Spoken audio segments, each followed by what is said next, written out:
Both these cases highlight the importance of understanding the target audience. Apple knows its customers are willing to pay a premium for quality and innovation. Dollar Shave Club knows its customers are looking for a convenient and affordable solution to a common problem. In summary, a successful marketing strategy is built on understanding the customer, creating a compelling narrative, and being where the customer is. It's about transforming a business into a brand and a product into a necessity.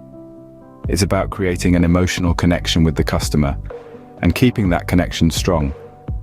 Whether you're a multinational corporation or a small startup, a well-planned and executed marketing strategy can be your ticket to success.